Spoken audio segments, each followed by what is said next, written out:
Very excited to bring on our next guest, our first Western Hockey League alumni that we've had on the show. From Mission, British Columbia, he played over 100 games in the WHL, split between the Portland Winterhawks and Everett Silvertips. Post-career, he is now currently the head coach of the Fraser Valley Thunderbirds U15 AAA team, and he also runs Sharp Hockey Skills, an elite skill development program for hockey players, mostly from British Columbia. Very pleased to have on Bronson Sharp. Bronson, how you doing? Good. Thanks for having me, Owen and Joe. Yeah, thanks for coming, buddy. It's a pretty high-profile guest for us. I don't know if we're ready for this, but here we go. No. We're all from Mission, right? Joe, are you from Mission? Yeah, I'm from Mission, man. It's good to have three natives on there. Yeah. So born and raised. So, yep. Yeah.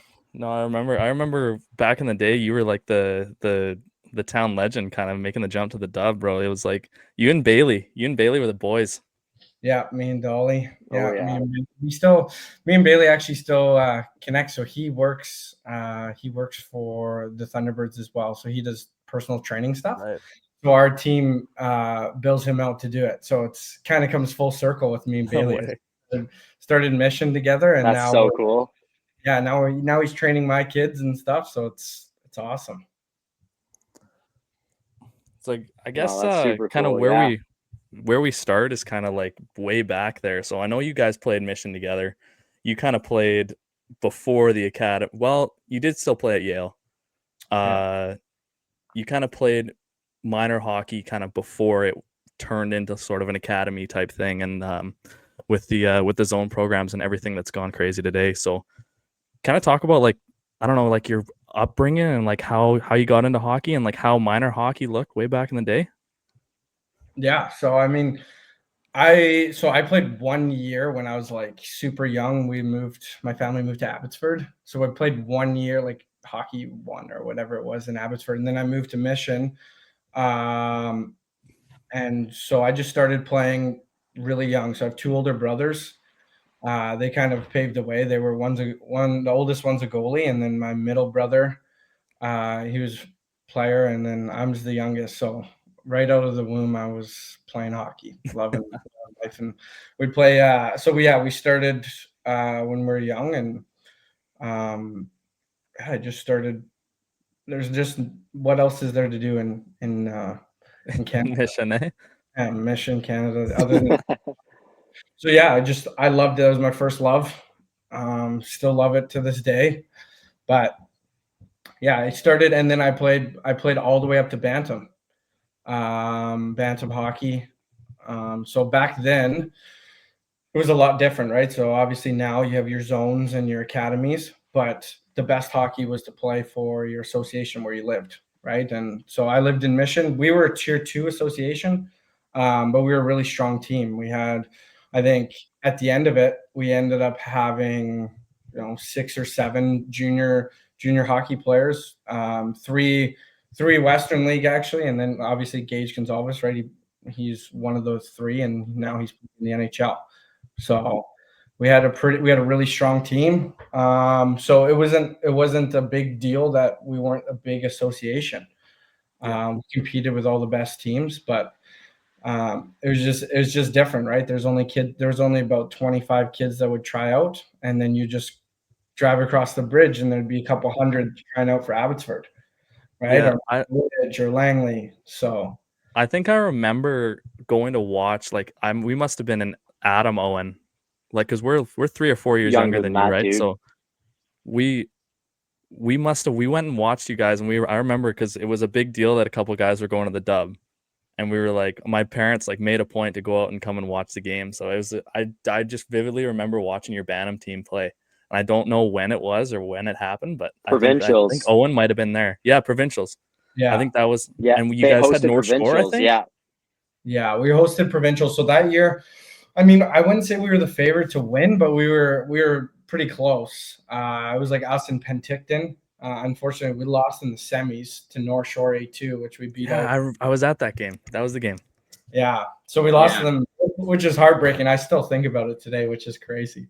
But yeah, I mean, like those are I still look back at like bantam hockey playing in Mission. Those are like still one of my favorite times. And like I tell my kids now, like that are coach, like you guys will never forget these moments. Like these are the best times. Like when you get older and you play junior hockey, like those guys, you're coming more to. It's still a blast, but you're coming there for one thing, and that's to go professional. Here it's just like you're competing at a high level for your age, but it's just so much. It's more fun in an aspect of, like winning isn't necessarily the biggest thing. It's like building. You just want to go out and play with your friends. Yeah, I think me and Owen relate to that pretty heavily because we played all the way up through Bantam. We had kind of the same route. We didn't jump to any academy, so we played with our buddies up through Bantam, and then it was just we have the memories as well. So I think it's pretty similar. So yeah, I still sure. like I still am like kind of bitter about it in the regards of all these zone and like I was like, you got to play for your city. Like I think that's right. You get to play for your city, but ultimately it's pretty cool what they can do now. Is it's best on best, and it's not really watered down. Like for Mission, we had a lot of strong players, but I mean ultimately we didn't have enough players that could play at the high level, so we would struggle a bit. But now the depth just isn't quite there. Just not there. But now you're at the highest level. You have the depth of 4 lines of really good hockey players. Yeah, that's right. No, for sure. So, I mean, when you end up finishing playing in Mission, obviously, I mean, Bailey got drafted to the Western Hockey League, but you had quite a different path there. I mean, I'm assuming at one point you got listed before you ended up making it. So kind of just talk us through what happened when you were done playing in Mission and the steps that you took over the next couple of years that led to you playing in the WHL. Yeah, so I mean, I was getting a little bit of interest before, and so then you have your regional camp for Team BC, and so obviously we didn't have a lot of scouts come out to our games, being a smaller association playing Tier 2, and so I didn't really know what to expect. That year before, I was on a really good spring hockey team, so I knew all the top players and I knew where I kind of sat, and I knew if I was going to go, I'd be a later pick. But I knew I had to prove myself because there's not too many scouts. So I made it to the regional camp, and I made it to Salmon Arms, so it's called BC Cup. I can't remember how many people, top 100 maybe. I think Owen made that too. Yeah, didn't you? Yeah, I did. Yeah, I think it's like 120, 140 maybe if you count all the goalies. I got snipped from that. I didn't make that. So there's quite a few guys, and so then that's all of BC. So I knew I had to prove myself there. So like I was extremely physical player and I loved to hit. So I was like, I gotta make a statement. So I played like the best 2 games of my life in the first 2 games, and then I actually got injured. So I popped out my rib. Yeah, I popped out my rib, but I was too tough for my own good, so I play through it. But I told the trainers and stuff. But then what sucks is like these scouts, they're watching me, and I'm checking all the boxes, and they really like me, and then they kind of see me not do as well throughout the last 3 games or so. So I was like, I was like super nervous, and then after that, that's when after Team BC or after BC Cup, that's when the draft is like a week or 2 after. So I was sitting there. I got a few questionnaires and a phone call from Portland, and they seemed very interested in me. I mean, that was my only phone call, so that was super exciting. They said, like they're very interested, and they're planning on taking me later potentially, and so I was super pumped about that. And then obviously, so the draft came, and I was at school like everyone else, every 10 minutes I would go to the bathroom, checking, right? And then I didn't, obviously I didn't go. So I was pretty upset. I was bummed out, but I knew it wasn't the end of the world. And then it was the 2 days after. So 2 days after the Team BC or the next cuts were made. So the draft happened, and then after they make it to provincial camp, and then the cuts for so it goes down to top 40. And I still remember this. Yeah. I was in woodworking. I don't remember what. Were you at Yale at this point, or MSS? So I have a late birthday, so I got held back. So I was actually at Fraser. So I was doing the hockey academy there. So I was in grade 8. Yeah. So I was in grade 8, and my phone's like 2 of my buddies texted me, one of them being Bailey. He's like, "Oh, congratulations." And I'm like, "On what?" Like, I didn't look, I didn't even think of it, like you don't make it to the next round. I completely forgot about the tryouts. Like, I didn't even think about it. They're like, "Oh, I'm making it to provincial camp." And I was like, I remember I texted my buddy, I was like, "That's a mean joke." Right? Like, I didn't think that. And then I got like another like 2 or 3 more texts, and they're like, "Oh, congratulations," all this stuff. So I guess like the trainers report back to the coaches on the injuries and stuff. So I guess they really liked what I brought to the table in the 2 or 3 games. And they wanted to give me a chance to make, and that was a big year. So that was Canada Winter Games year. My year was. Yeah, that's the same as our year too.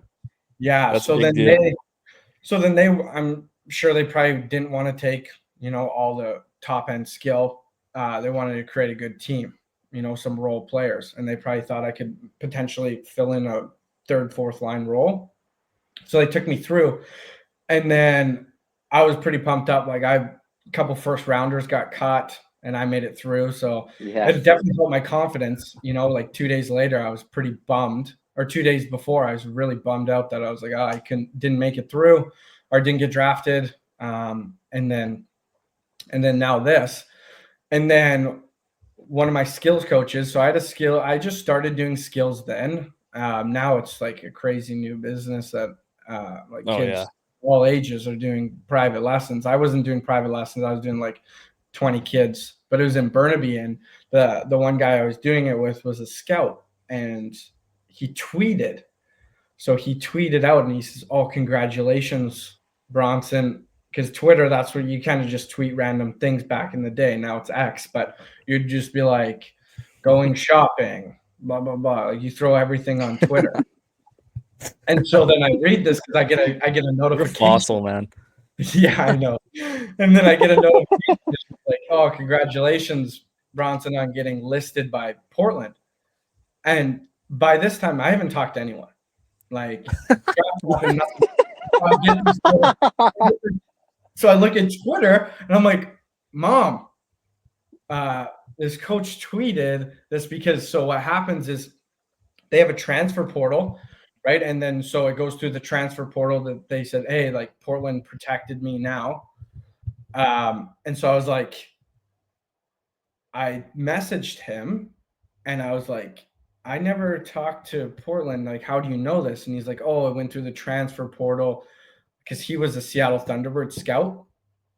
And so then he was telling me, he's like, "Oh yeah, like, you got listed and all this stuff." And I was like, and then everyone was tweeting it.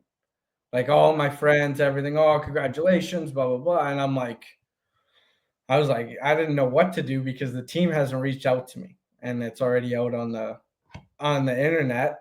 And so then, funny enough, I had a skill session there. So I went there and I talked to them, and then sure enough, after the practice, Portland called me and they said, yeah, they listed me. So my questions to them, I was like confused. I was like 3 days after.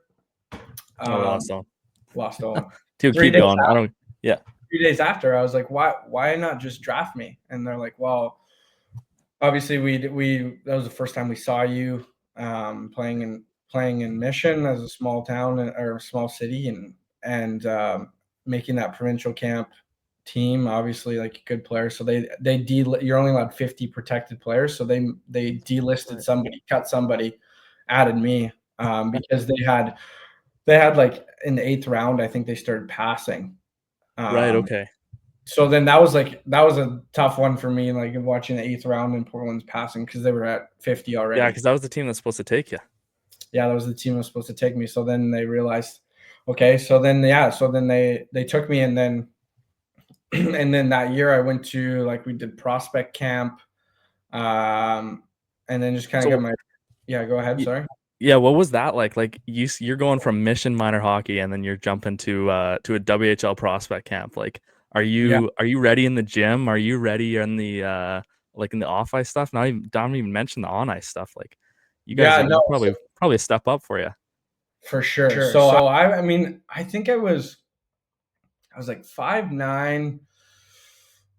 When my draft year, I was like around 5'9", 140. I was never heavy, but I played a heavy game, and I was pretty fast. But I was pretty strong, but for my size, but I wasn't necessarily that big. But then I continued to grow, 6 feet now. But yeah, I was like, I didn't really know what to expect. And I was just like, well, I went to like BC Cup and stuff. Like prospect camp is just their drafted players from my year. It'd be like 99 birth year, 98s, maybe a few 97s. And then you go to main camp. And then, so that first year with the prospect camp, we were in hotel rooms and all this stuff. And like, this is like the first time I ever had a schedule, right? And obviously away from parents, for us, we just tournaments, just drive up with my parents. My parents would wake me up when I need to get up, whatever, they'll feed me all this stuff. But this is the first time, right? And at that time I would have been 14. Yeah, 14 because it's late birthday. So I was 14. I was and coolest thing ever. I was like, I didn't know a lot about it. I just knew that Portland was a really good team. That year, I think they went to the Memorial Cup.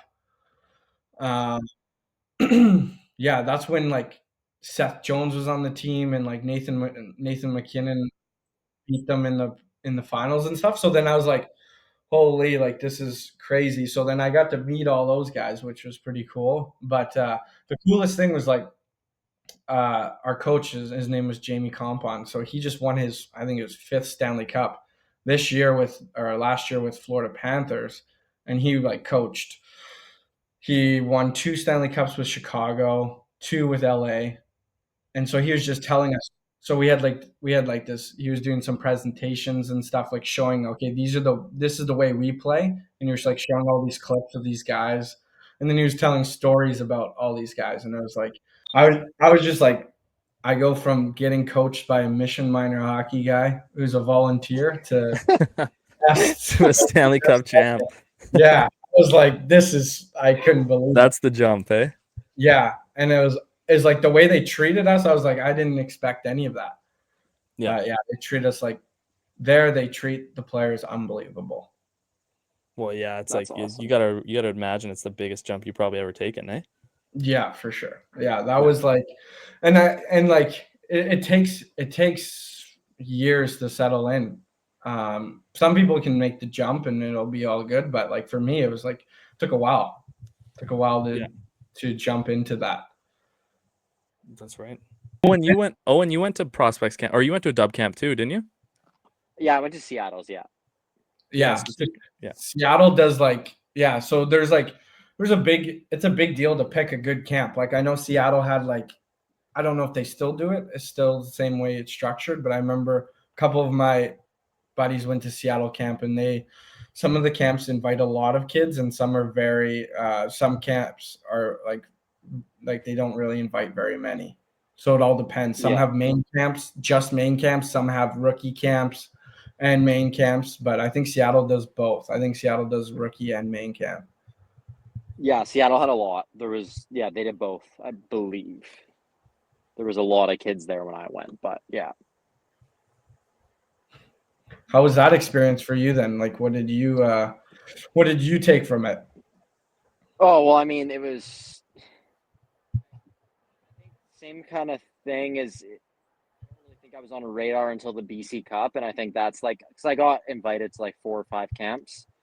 I just chose Seattle because like I think they had like won the year before. Like Matt Barzell was on the team and guys like that. So, and it was just like it's Seattle too, so it was like close, and I just that's kind of what came down to like me choosing. And then I mean, as for the actual camp, like you still got. I mean, I played a high level of spring hockey, like Blue Select, so I was used to playing against like top guys. Like I played against Stankoven and Chason and Sword and those guys quite a bit. But like playing against all these kids from like there were so many like Alberta and Saskatchewan kids, a ton of American kids. So and it was just like it was just another level, like experiencing all that and like what it could be like to eventually if you're able to make that jump there, like the treatment, the facilities, like Seattle's setup was unbelievable. So it was so such a cool experience. But I loved playing in Seattle because playing in and Everett, huge rivals with Seattle. Yeah. Like I don't think there was too many games. Like we played them 12 times a year. I don't think there was too many games where there wasn't a fight. Yeah. And every single game was packed in both barns. Packed. That's Yeah. Portland's got a sick arena too. There's when we play Seattle on a Tuesday, I think it was like there was like $2 beers. So everyone was plastered on a Tuesday. And it was like a Tuesday night, and like you would think it would be a Saturday Stanley Cup game there. It was wild. That's unreal. Yeah. I guess kind of digging into your WHL experience, like, so how do you go from walk-on guy for Portland to making the team? Like, how does that go? And then how does your first year end up? How does that end up working out for you? Yeah. So, I mean, my first year, after I played my very first year was I was with Yale. So after the draft, I went to play for Yale. It was like the first or second season Yale was ever made, and that's when we actually went to Yale High School. Everything was at Yale. Yeah. So I loved it there. And it was a really good experience. We had a really good team. We ended up winning the championship. But then I was planning on going back to Yale again. Was there who was on your team at that point? So we had Bailey. I was gonna say, was Bailey your teammate? Yeah. Okay. Yeah, and then we had like Parm Dhaliwal. I don't know if you know who that was. It was a guy who passed away last year. He was a stud. He played for West Kelowna, right? Yeah, so he was our captain. Yeah. And then we had a couple draft picks like David Lauren, I think Connor Brudenkay. We had some guys who played in the WHL, Scott Mahovlich, Travis Walton. We had a good team. And we won the championship. And then I was like, okay, like it's my 16-year-old year. And so I went to a couple junior A camps and I did well. I just wanted to get more experience playing in trying out. And I know a lot of them really liked me and they're like, oh yeah, we want you for next season, like not this season, the following season. I got that a lot, but I know that Trail really wanted me to play as a 16-year-old. I went up to Whistler. I had a really good camp. They wanted me to come to main camp. They wanted to commit to me and all this stuff. And I was like, well, I didn't really expect that. And I was like, definitely thinking about it. So I was kind of weighing my options. It was like that, or do I just go to Portland again and see how it goes and then hopefully make it, the following year as a 17-year-old. And then I get a phone call from the coach before the season. And I had a really good season at Yale. And then, so I didn't really know what to expect. And he called me and I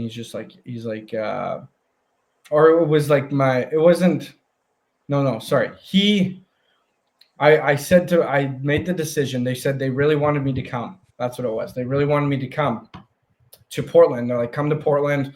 I think you need one more year coming to Portland to kind of see how it is. We really liked you. And so I ultimately made the decision. And I was like, okay, like whatever, I'll go back to Portland. I loved it there. And then when I got there, the coach pulled me aside and sat me down, and he's like, do you see yourself, or do you want to play on this team?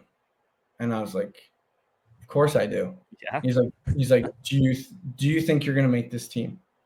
And I was like, I do now. I don't know. Like, I didn't really know what to say. I was like, yeah, like, I would do anything to make this team. And he's like, that's what I want to hear. Because I want you to have like the swagger of you being on this team, you making this team. So I remember like training camp, like I was out there like blowing up teammates, right? Like I didn't know what I was like. I was getting blown up. I was blowing up teammates. Like, you guys are 20 years old. They think that they're out there like with a 16-year-old punk, right? Or actually, I was 15 at that time. But yeah, it was my 16-year-old year. I was like hitting everyone. Like, I was battling Caleb Jones, guys like that, Cody Glass. Yeah. Like, I was in like. Yeah, right. Yeah. Like, and like wasn't backing down. And I guess they were like having a really tough decision on like battling with me and this other 16-year-old. They're like, well, Cody Glass was a 16-year-old. He's on the team. He was a first rounder, rightfully so. And then it was me, and he became one of my best friends there, actually. So it was us two kind of battling out for the last 16 spot. And, and I guess like a bunch of the scouts, and like I was pretty close with one of the scouts. He really liked me. So he was like kind of giving me inside information on what they wanted to see from me. And so I played some preseason games, and then they sent me home. So I signed. They were like, yep, signing. But we want you to play some preseason games, but you're going to go back to Yale. So I was like, okay, like I did as much as I could. I had an unbelievable camp. So I played some preseason games. And then I went back to Yale. And then like throughout the season, they had a ton of opportunities. I came up to just play with them. But what was tough is I had injuries. So throughout it was like September, October, November, they're calling me and saying like, hey, like we want you to come up. But I had separated and fractured my shoulder. Very first game back, I separated my other shoulder.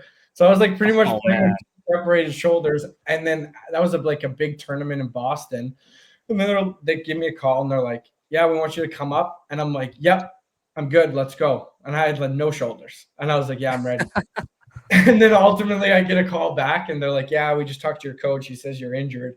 I was like, no, I'm not injured. Like, I'm good. So I didn't go. So then I got called up a couple times here and there, like January. And then like I stayed there all of like January, February, and then March. And so what happened was like I was with the team, and there's like a 16-year-old rule. So you can only play 40 games. So I was technically still like a call up, but I was just with the team, living in billet houses, all that stuff. When I was living there, and so they didn't have to play me if they didn't want to. Like they didn't have to get me a certain amount of games. So it was good for them to have me there. And it was really good for me for the experience. And then I know that my coach called them. He's just like, hey, we need you back we need him back for playoffs. And Portland didn't want to send me back for playoffs. They wanted me to stay. So I ended up taking like 6 or 7 flights there and back from Portland to Vancouver, and it was all paid for from Portland. So they're like flying me back and forth. So it was like one, like I'd play one weekend and then I would come back and like are you flying economy or are we flying first class? No, economy. No. I wasn't that big of a deal. Yeah. And so, yeah. And like, that was the first year I experienced the bus as well. So I joined in halfway through their Alberta road trip, which was super cool. So I kind of got to experience the road and like expectations and stuff on the road, what they do for meals, things like that. So that was pretty cool. And then, so I flew home, I flew back and forth a few times, and then I finished playoffs with Yale. And the day after we got kicked out, I was on the next flight, going back up to Portland, and then we played playoffs And then I ended the season there. So I was kind of back and forth my 16-year-old year, and then 17 was my first full year. Right. Okay. Wow, that's crazy. So, how did from your 16 to 17 year, like, and even your final years, like, how did your role kind of change and progress, and just how was your like overall experience in Portland and then eventually in Everett as well? Yeah. So what happened with me is our very last game, it was April 1st was our exit interviews in Portland. And there's some rumors that Jamie Compon, who is our coach, was going to get fired, but I didn't really know too much about it. And then of course April 1st, we're all there waiting to do like an exit interviews, and he comes in and he's like, "This is an April Fool's. I'm no longer going to be the coach." And he left. And I shook all of our hands and left. And I'm just sitting there. I'm like, I have no idea what's going on. So then Mike Juulsen, he was coaching Pittsburgh Penguins, like Sidney Crosby, all those guys. He got fired. He got fired from there like halfway through the season, and then I think they won the cup that year or the next year or something. So it was that same year. Yeah. So then he came back after. And he was an unbelievable coach. I just didn't think that maybe I just wasn't one of his guys. And so I know that I had to prove myself. He signed a bunch of guys. So Portland was like known for like, if you sign, you're going to play there. And I was talking to Jamie, and Jamie had a big role for me moving forward, and he kind of just he put it out there for me, and I was like, oh, this is super exciting. And then new coach came in, and he didn't call me in the summer. And I was talking like one of my best buds in Portland, and like he's from Abbotsford, Brett Clayton. So I was like talking to him, and we trained together. I was like, has Jamie called you, or has Mike called you? Like, have you talked to the new coach? And he's like, oh yeah, like chatted with him. I'm like, it's getting like late, it's getting close to late August. I haven't heard from him. And I was like just watching this like on Twitter, signing. There's like 6 guys he signed. And I was like, I may not be going back. So then I came in there. I was like, I have nothing to lose. I've got to earn my spot. And so that year I lived on a cot the whole year in the middle of the basement. I didn't have a room. No. So that's where they started me in the season. So I was like, they clearly don't see me making this team. I don't even have a room. Right? It was one of those things where it's like, oh, we'll just fill them in, see if we can get rid of them or whatever. I don't know what they were thinking. But so then I ended up I trained extremely hard that year. And after like fitness testing and going through tryouts, you do awards. So I won Rookie of the Year award for fitness. So I like went in there. I was like super prepared, and I was like had one of the best training camps. I kept progressing in my training camps, doing really well. So I won rookie award, which was pretty cool. And I was like, okay, maybe I might be on the team. I don't know, but like I was in and out of the lineup. But that year was like one of the best years to kind of learn hockey. I felt like I didn't learn hockey playing like minor hockey and stuff like that.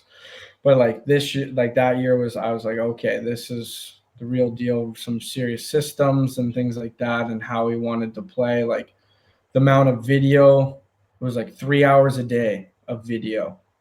So Jeez, man. So we'd go to school. Goodness. We'd go to school, and then we go to the rink. And so the kids that still were in school, they were a little bit different. Their schedules were a little bit different than the guys that were out of school. So the guys that were in school would go to school at Sunset High School, which was just outside of the city. really nice. It was like one of the nicest public schools that you can attend. I think they did that because they didn't want to put us downtown Portland, just because it can, like, some of the big cities in the States, a lot of things can go wrong in schools. So they put us in the suburbs. So that was cool. So then we would go to school, quickly grab lunch, and then we'd head to the rink. And then in the rink, a normal day, so we would do video either before or after practice, and it would be close to 3 hours some days. And then you'd hop on the ice, and with Mike, our practices were 3 hours. Jeez, man, straight? Yeah, there was sometimes, I mean, it all varied, but from practice to practice, it'd be anywhere between hour 45 to, sometimes if we didn't play for a few days, it'd be 3 hour long. You wouldn't leave the bench. You'd hop on the bench. Zamboni would come out, scrape the ice, you go back on. That's crazy.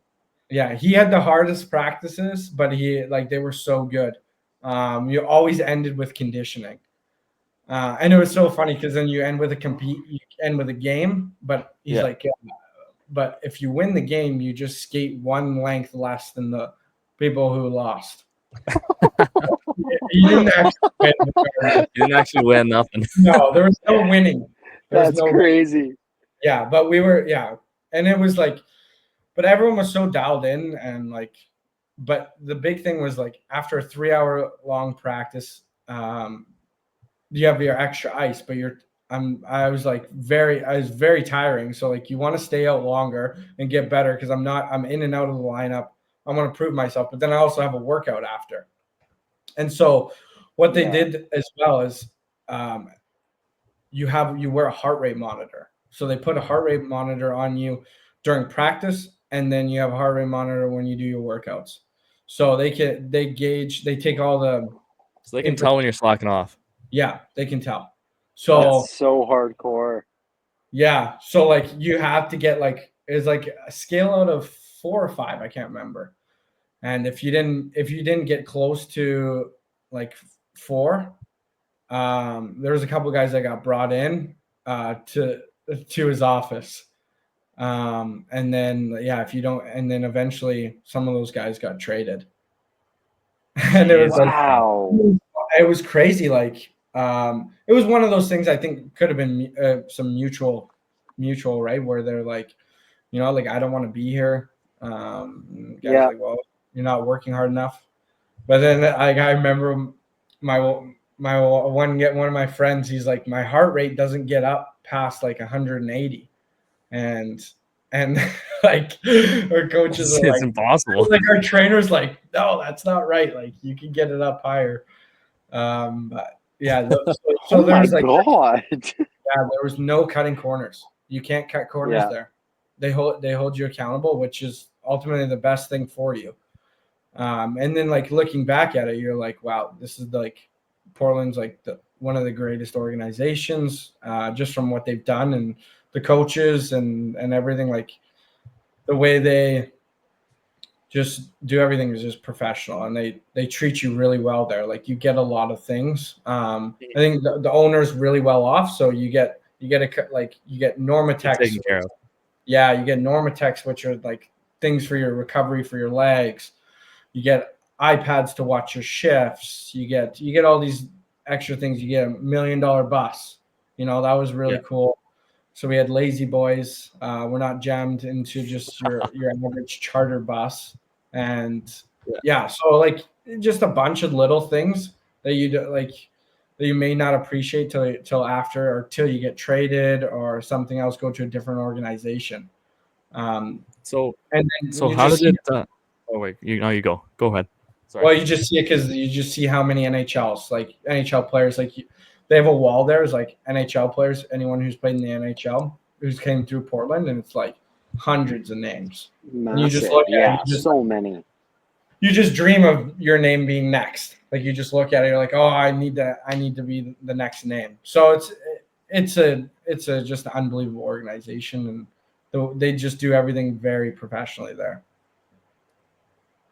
Right. I was just gonna say, so you obviously end up playing for Everett in your kind of your last years. Like, how does it go from, you know, your ending days in Portland and then you transfer over to I saw you played for Langley as well, but like, how did that all kind of come about, and like towards the end of your career, like what was the mindset? And you didn't play any college, did you?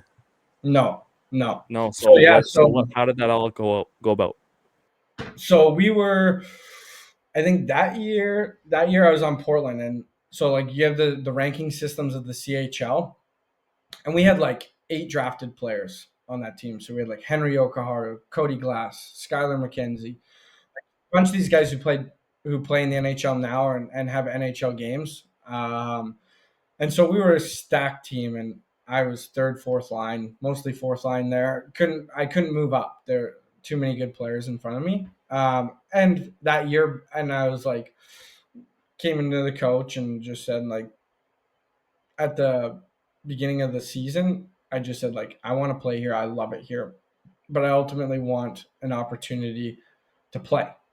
And so we had like good conversations about things. And then, funny thing, this is like, on the draft day or on the day of trade deadline, everyone gets brought in. They're like, yeah, like we have, or sorry, yeah. So everyone gets it brought in. One of my close friends got traded for Dennis Chalowski. So they brought in Dennis Chalowski. And so we're like, oh my, another first rounder. Like, this is insane. We have an absolute wagon of a team, and we're ranked like number 1 in the CHL. And so right before we have this meeting, we knew that he got traded, but right before we had this meeting, I'm like walking in because we were at school, and we walked in, and it was the only day I ever slept in at school. So, or slept in before school. So I forgot to set my alarm, so I missed my first class, and like, so I'm getting there. It's trade deadline day, and I was like, oh my goodness, I'm gonna get traded. That's what I was thinking. I was like, oh no. So I go to my teacher, and I'm like, I'm so sorry, all this stuff. They're like, don't worry about it. Like, it's just a funny coincidence because that's the day I got traded. So they actually, like, I've never really said that. No one like, only the people from school knew that I missed my first class. Yeah. And so then I get to the rink, and I look at my phone, and my friend Jay Christensen texted me, who plays for Columbus now. He's like, he's nasty. Oh, congrats, dude! I can't wait to be your teammate. That's what he texted me.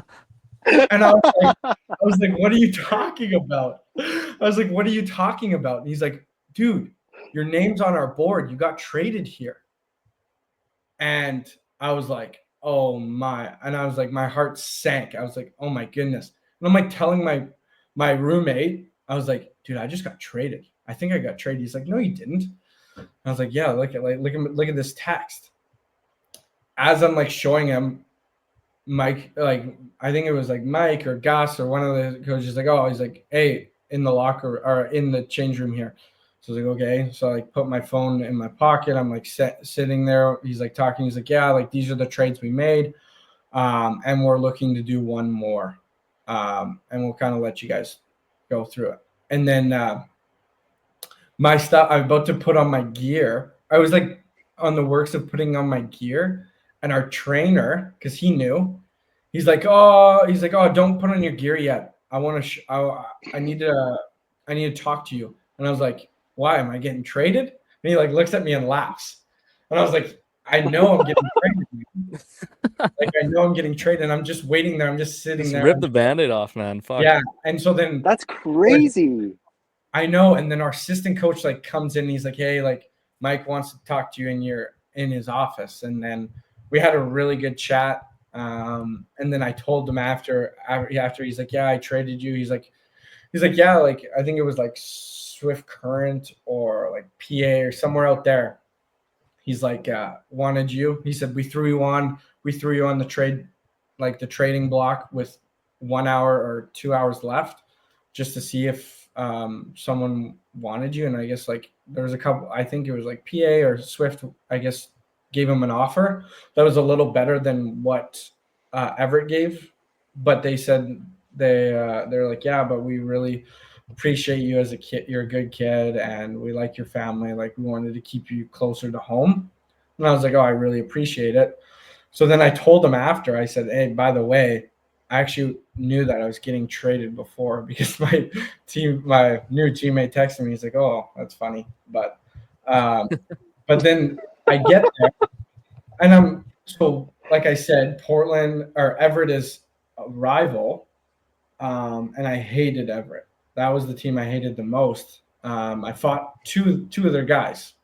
Now and then they became my teammate. So I came really close with them. So then, yeah. So then once I got traded there, my very first game was in Portland against Portland. Oh man. Yeah. How'd that go? Do you have any anything you need to settle there, or was it a good game?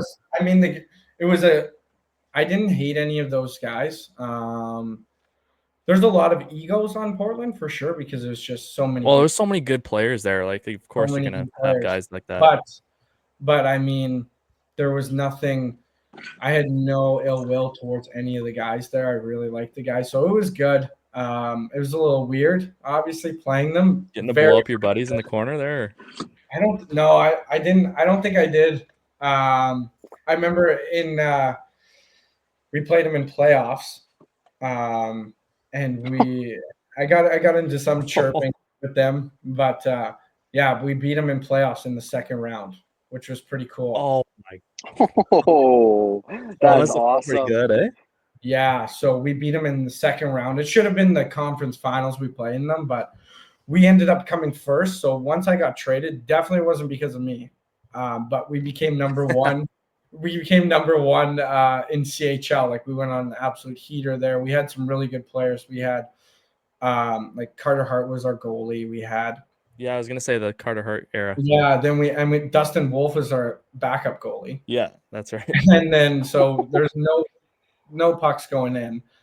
And then we had like Connor Dewar, and a couple other guys that play in the AHL right now.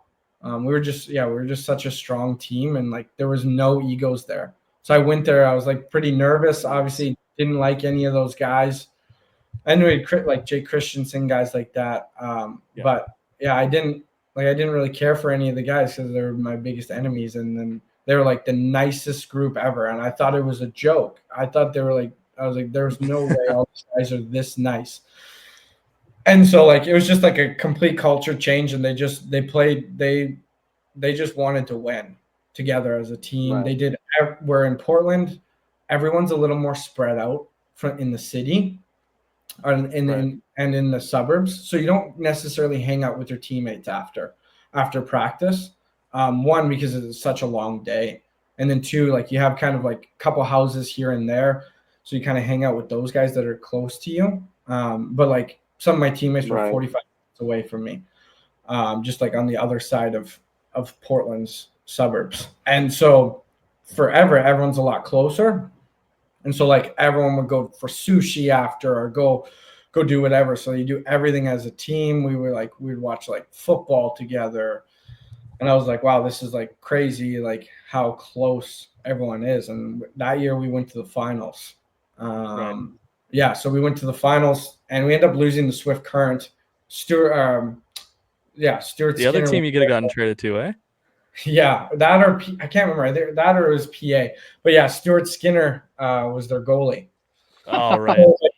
It was a tough one. We were like two unbelievable goalies in the finals. That was quite the experience. We were flying back so you'd fly back and forth in the finals. Yeah. And nice. Both teams would be on the same plane. Oh, what? No way. So both teams were on the same plane. So you guys ever get into it? You guys ever chirp each other or what? No. So like there was like you definitely look at them, but there wasn't too much said. Like I think there was like a lot of like the WHL like commissioners on the plane and stuff. Like there's like big name guys on the plane. And, they obviously give the speech as well, like, hey, like there's nothing on the plane. If you want to, if you're gonna fight somebody or chirp someone, do it on the ice. Do it on the ice. Okay, fair enough. Right. Yeah. So it was nothing, but it was a really cool experience, like going through the finals. But yeah, like it's I know exactly how like those NHL guys feel, like 7-game series all the way to the finals. Like it's a long It's a grind. Yeah, it's a grind. Yeah, for sure.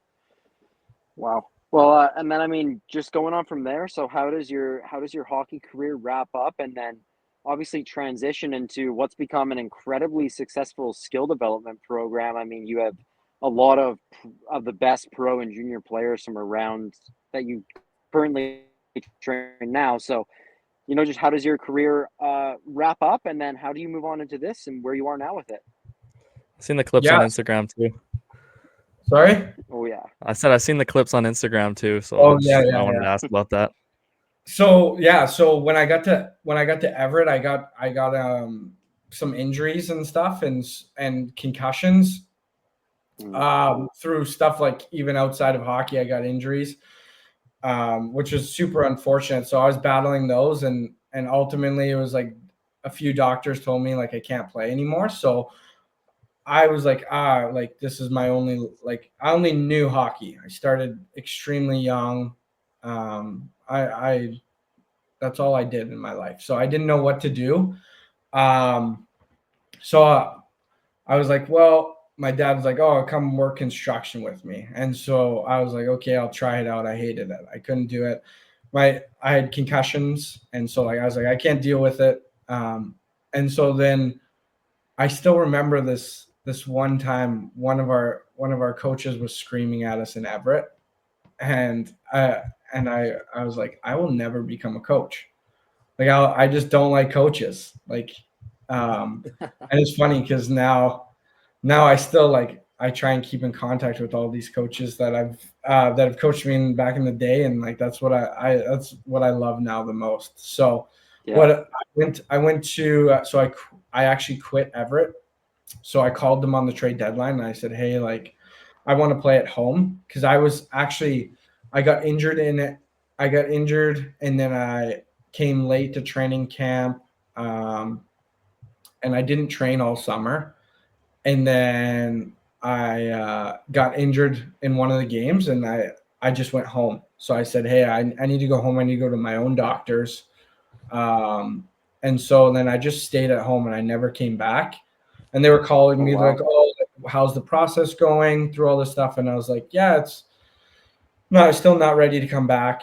And so they're really wanting me to come back, and asking me like, hey, am I going to be ready to go? Like they want to know what they want to do with me, because I'm holding up a roster spot. And I just told them, I said, hey, can you release me? So they released me, and I went to Langley. I played a couple games there. And that was pretty much just like, I realized, okay, hockey career is over. I just want to play for fun. And so that there I was just playing for fun. And then when we were in playoffs, I left. I was like, I left the team. I said, hey, like I can't play. My head's too messed up, too many concussions. Right. So I was like, I can't do this anymore. So I felt bad that I quit on the team, but ultimately my health is more important. So then I just reached out to Wes McLeod, actually, as you guys know who he is. Oh yeah, nice. I was like, hey, like get into coaching. Yeah, and, of course. Yeah, and that's where I started. I started coaching like kids that were like 8 years old, 9 years old. And then I just fell in love with it. And then started up my own Sharp Hockey Skills business, because I thought, I was like, there's kind of there needs to be more training. I think I was around here at that time. And so then I started my own business up. And then so what happened was like COVID hit right when I was starting up. And I was like, oh no, like everything kind of got shut down. But then I booked a bunch of ice when it was kind of opening up. And I kind of had some small groups going, because everyone was eager to come back on the ice. And some of the places weren't open. And a lot of, yeah. So I was there, and then so they're private, so they opened up and just had a bunch of rules, and so I know that a bunch of these guys like Gage and all of them wanted to skate. So I set in place, like I started like doing little small groups with that, and then it became big groups because kids from like Vancouver, like my old teammates, they're like, you're the only one that's open, like pretty much. Like all the places in Vancouver are still closed and all this stuff, and I was like, come train with me, and then it kind of just exploded. In that, so, so I just took the opportunity. I was like, well, I have nothing to lose, and like not necessarily like it was like had some rules in place, but I was new to the scene, so like I didn't have that much of a reputation, and I know that some people didn't want to potentially ruin their reputation because they didn't really know anything about COVID. No one really did. So I was like, well, I want to test it out. Whatever. 3 kids on the ice. Then they made it allowed to 6 and 9, and then so on. And then like by that time, I had like too many kids, so I had to make multiple groups. And then it just kind of went crazy. And then after that, a couple of years, I coached in Mission, and then I got an opportunity to coach in the States in Milwaukee. So I was there for 2 years or 2.5 years. Yeah, so I was coaching for a program there. I was doing like their head skill development stuff there, and then coaching one of their teams. And so then I was doing that, and then ultimately, I know that the Thunderbirds wanted me back. And I was like, you know what? Like, it was a great experience. I took everything I could from that experience. And then I just came back in last May, and then got named head coach here, and then started up my business again. And then ultimately looking for another year here, being the coach for the U15 Thunderbirds, and then doing my skill stuff this summer as well. So it's just kind of it's full on. Just like never stops. Like there's like 6 a.m., 7 a.m. kids want lessons, and like parents will pull their kids out of school now to do lessons. Yeah. That's crazy. That's just foreign, man. Yeah. Crazy. So like you have like some people just like rush into the rink, pull out. They're like, instead of doing gym class, they want on ice. They'll do on ice. Yeah. Which is great. I'm sure my parents have been like, sure. But yeah, I just think like thinking back, it's like, it's just crazy how hockey is like so intense here, and like, and is you as hard on the kids as your dub coaches, or? No, I mean, I'm sure you could ask some of them, but I try my best to take everything from little bits and pieces from every coach that I've kind of coached with or have been coached by. I've been blessed to have like unbelievable coaches and assistant coaches, as well as me just kind of like watching some and asking different questions of different coaches that I kind of just cross paths with. So I try and take little things from each and every one of them and just kind of put my own twist on it. My big thing is like, I love to be able to communicate with these kids and talk to them.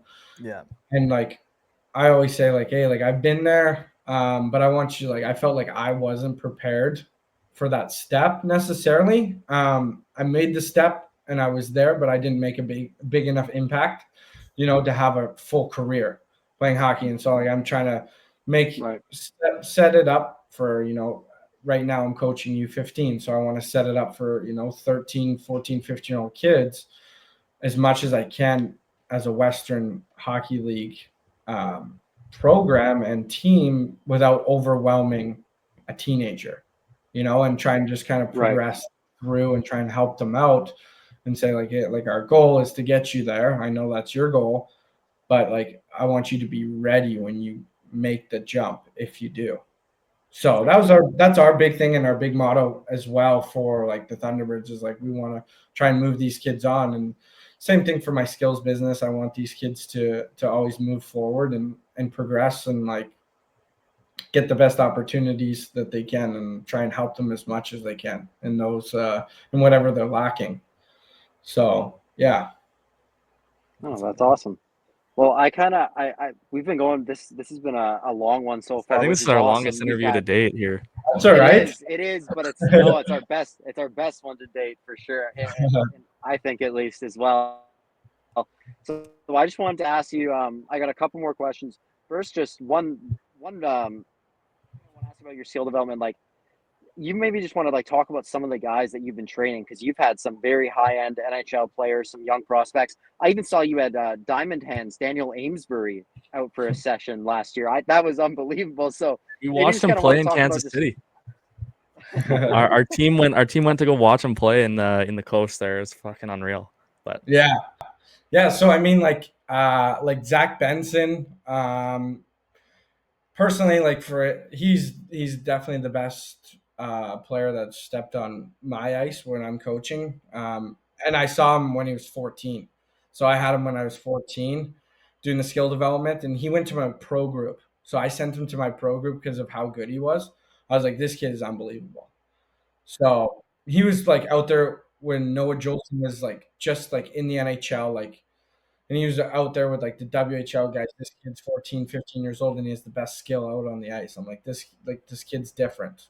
And then, like guys like Noah Juulsen, Gage Goncalves. Obviously, he's taken a huge step in his success. He would train, like, for him, we would train 4 times a week, and then we go golf at Sandpiper 3-4 times a week in the summers. Go fishing, boys. You know what's up. Yeah, so we live system. life in the summer, and what's amazing is he gives back so much. Like, he'll say like, hey, like, I'll help you out with these sessions with the younger kids, and then just ultimately, like, these kids are like, oh, like, I have a guy like Gage. Chason comes out with the younger kids too. Graham Sword comes out with the younger kids. And it's just like these guys give back, which is unbelievable, and like just to help the younger generation. And then like guys like Sawyer Minio, he played for Team Canada this year. Yeah. I get those, like, so he's from Kamloops, and he reached out to me. Yeah, I think he reached out to me. He's like, hey, like, I'm in town for the summer. I'm looking for summer skates. Because I think he has the same agency as Gage. So like things like that happen, as well as like, gotcha. Like the way I got Diamond Hands was, I think there he came out to sessions was Jake Chason played with him in the East Coast, I think. Oh, no way. No way. Yeah. So then he reached out to Jake and was just like, hey, like, dude, what are you doing for training here? Because he's actually originally from, I think, Maple Ridge or Aldergrove or somewhere around. Yeah, he played in the PJ. Yeah. So he was in town, and he's just like, oh yeah, and he loved them. He loved the sessions, and so he came out. And he was a super nice guy. I know that he's really tough, but he was a great guy, and he loved to learn and stuff and try and get better. So yeah, like, I mean, it's just like, yeah, different players come at different times. And it's like tough to get some guys. Some guys now train full time wherever they live, like some of these NHL guys. But like guys like Noah Juulsen as well, he comes back and gives back through my business, which is unbelievable. That these people are like, they come back to their roots, and they know that they were that age one day, dreaming of becoming an NHL star. So it's cool to see and to build these connections with some of these really top end players. And I have multiple guys who play AHL, WHL, NCAA. Yeah, the list goes on. Like, that pro group, I call it junior pro group, would range from anywhere between like 15 to 30 kids sometimes, depending on their week. So that's crazy. Wow. Well, yeah, Joe, you got anything else you want to finish up with here? No, I don't think so. I think if you got you want the last one, we can go for it here and wrap it up. Yeah, I just want to make sure there's no must tell story from any point in your career, or just a funny moment, anything like that you got or you wanted to tell. If not, we can wrap it up here. Must tell. Trying to think. I mean, I don't really can't really think of one off the top of my head. You've told lots of good stories, so yeah, I'm trying. I can't think of one right now. Maybe you have to. it's all good. Maybe you have to have me on again, and I'll have to tell a new one. Yeah. Well, we'll get you. That sounds good to me for sure. Yeah. Well, thank you so much for making the time to do this. Obviously, this has been an amazing interview, and we just really appreciate having you on. It's been awesome. So thank you. Yeah, thanks, man. If you ever need a goalie, just let me know. All righty, I will. I will for sure. Sounds good, buddy.